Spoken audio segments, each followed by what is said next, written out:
स्वागत है दोस्तों आपके अपने यूट्यूब चैनल एजुकेशनल टर्मिनोलॉजीज़ में।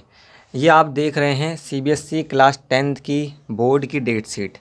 ये देखिए सब्जेक्ट, डेट, डे और टाइम बिटवीन टू एग्ज़ाम, मतलब दो एग्ज़ाम के बीच में आपको अगला एग्ज़ाम देने के लिए कितना टाइम मिला है। जैसे मान लो आज आपने एग्ज़ाम दिया है और फिर जो नेक्स्ट एग्ज़ाम होने वाला है उसके बीच में टाइम कितना है। तो देखिए आपका पहला एग्ज़ाम इंग्लिश का है, 27 अप्रैल को है, उस दिन वेडनेसडे है।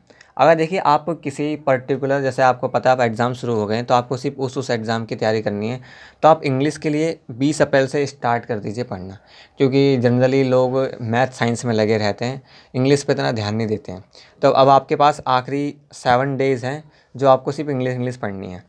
तो तो आप स्टार्ट करेंगे 20 अप्रैल से, तो आपके पास 7 दिन है इंग्लिश का एग्ज़ाम देने के लिए, जो कि आपको 27 अप्रैल को होगा। ठीक है। अब इंग्लिश का एग्ज़ाम देने के बाद जो आपका अगला एग्ज़ाम मैथ का है, उसको देने के लिए आपको पूरे 7 दिन हैं। 7 दिन वो हैं जिनमें आपको कोई एग्ज़ाम देने नहीं जाना है।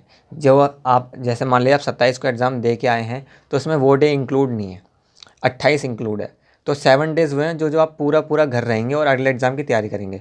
तो आपको मैथ के एग्ज़ाम के लिए 7 डेज़ मिल रहे हैं। 7 डेज़ बहुत होते हैं। देखिए आप मैथ का एग्ज़ाम वैसे ही बहुत अ, अच्छा होता है और सबसे बड़ा मान जाता है। ज़्यादातर बच्चे मैथ और साइंस में फ़ेल होते हैं। इसमें आपको 7 डेज़ मिल रहे, तो आप 7 डेज़ में आप अपना पूरा रिवाइज़ कर सकते हैं, कंसेप्ट, क्वेश्चन वगैरह देख सकते हैं। लेकिन आपको एक बात और ध्यान देनी है कि उसके बाद जो आपका संस्कृत का एग्ज़ाम होना है उसके लिए आपको सिर्फ 1 डे मिला है, और जो मोस्ट इम्पोर्टेंट साइंस का एग्ज़ाम होना है उसके लिए आपको सिर्फ 2 डेज़ मिले हैं। तो संस्कृत का एग्ज़ाम इतना कठिन डिफ़िकल्ट नहीं होता, इसमें तो लोग पढ़ते भी नहीं हैं तब भी पास हो जाते हैं।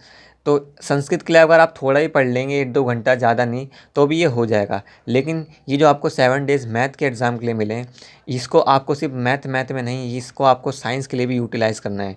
क्योंकि जब आप संस्कृत का एग्ज़ाम दे के आएँगे तो उसके बाद जो 2 डेज़ बचेंगे तो शायद साइंस के लिए थोड़ा-सा कम पढ़ सकते हैं। तो मेरा तो मानना यही है कि ये जो 7 डेज़ आपको मिले हैं मैथ के एग्ज़ाम के लिए, इसमें आप साइंस को भी लेके चलें, ताकि आप मैथ का एग्ज़ाम देने के बाद संस्कृत के लिए 1 दिन बचेगा तो आप उसमें खाली संस्कृत पढ़ लेना।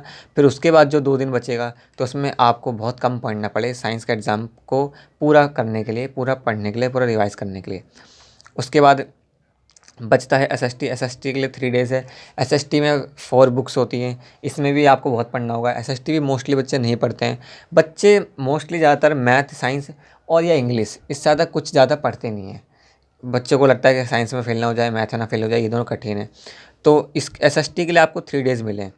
अब आपको 3 डेज़ बहुत कम है, तो ये जो 7 डेज़ आपको मैथ के लिए मिले हैं, इसमें भी आपको एसएसटी पढ़नी पड़ेगी। ज़्यादा नहीं तो रोज़ 2-2 घंटे या रोज़ एक-एक चैप्टर को आपको रिवाइज़ करना पड़ेगा। तभी आप, जब ये 3 डेज़ हैं, जब 3 डेज़ में खाली एसएसटी अगर पढ़ेंगे तो आपको कंफर्टेबल होगा एसएसटी को पूरा रिवाइज़ करने में। और हिंदी, संस्कृत की तरह थोड़ी हिंदी भी आसानी ही होती है, इसको आप 3 डेज़ में कंप्लीट कर लेंगे। तो अगर आप इस शेड्यूल को फॉलो करेंगे तो आपका सिलेबस कंप्लीट हो जाएगा, अगर आपने पढ़ रखा है, रिवाइज़ हो जाएगा, और आप जब एग्ज़ाम देने जाएंगे तो कंफर्टेबल फ़ील करेंगे। तो ये तो हो गई आपको अब एग्ज़ाम टाइम में कैसे पढ़ना है, ये मैंने आपको बता दिया। और बच्चों देखो, ज़रूरी नहीं कि हमको आता कितना है इस पे हमारे नंबर डिपेंड करेंगे कि हमारे नंबर कैसे मिलते हैं, नहीं।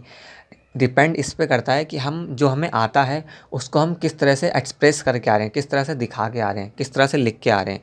कुछ बच्चों को ज़्यादा अच्छा नहीं आता, ज़्यादा अच्छा याद नहीं है, हल्का फुल्का याद है, लेकिन वो इस तरीके से लिख सकते हैं कि उसको उस बच्चे से ज़्यादा नंबर मिल जाएंगे जिसको पूरा याद है। तो यहाँ तरीक़ों के नंबर मिलते हैं।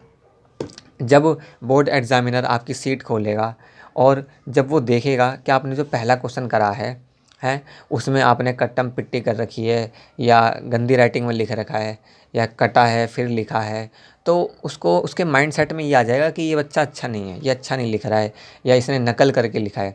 तो फिर वो करता क्या है, अगर आपका 1-2 पेपर में ऐसे ही कुछ आंसर आपने लिखे हैं तो वो उसको उसके माइंडसेट में हो जाता है कि ये बच्चा ठीक नहीं है, इसने नकल करके लिखा है, या इसे ज़्यादा आता नहीं है, इसने बना के लिखा है। तो वो बिना ज़्यादा पढ़े लिखे ही आपको, अगर मान लो 4 नंबर का क्वेश्चन है तो 2.5 दे के चला जाएगा अगर आपने लिख रखा है तो, या 1.5 दे के। लेकिन आपको एग्ज़ामिनर के माइंडसेट से खेलना है। आपको करना क्या है, सबसे पहले तो आपको वही आंसर करना है जो आपको बिल्कुल और बिल्कुल और बिल्कुल एक्यूरेट आता हो, बहुत अच्छे से आता हो।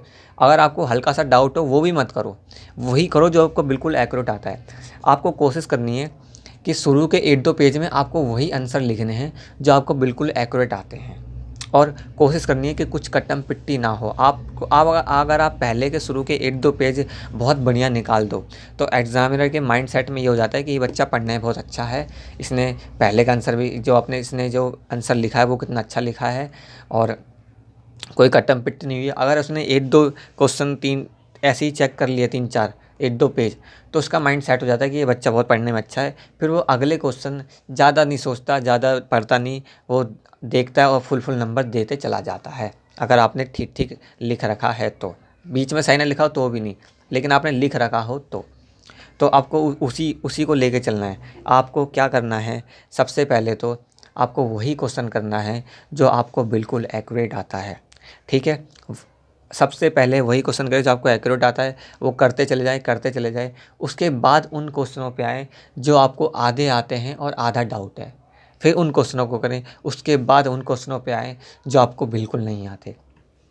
कुछ बच्चे क्या सोचते हैं कि हम क्वेश्चनों को इस पैटर्न में करें जिस पैटर्न ने हमें दिया है। जैसे मान लो क्वेश्चन नंबर पे कुछ लोग सोचते हैं कि पहले हम क्वेश्चन नंबर 1 करते हैं, फिर 2 करेंगे, फिर 3 करेंगे, फिर 4 करेंगे, फिर 5 करेंगे, ऐसे ही करें जैसे पेपर में दिया है। नहीं, ये गलत है। ज़रूरी नहीं कि आपको इस पैटर्न में फॉलो करें। आप 36वां क्वेश्चन पहले कर सकते हैं, 23वां क्वेश्चन पहले कर सकते हैं, पहला क्वेश्चन लास्ट में कर सकते हैं, ये कोई ज़रूरी नहीं है। लेकिन करना आपको वही है जो आपको बहुत अच्छे से आता है, फिर उसके बाद और जो अच्छे से आता है, उसके बाद वो जो अच्छे से आता है। जो क्वेश्चन नहीं आता उनको ज़्यादा ना पढ़ें, क्योंकि अगर आप उन क्वेश्चनों को ज़्यादा पढ़ेंगे तो आप उन क्वेश्चनों को भी भूल सकते हैं जो आपको बहुत एक्यूरेट आते हैं, ठीक है।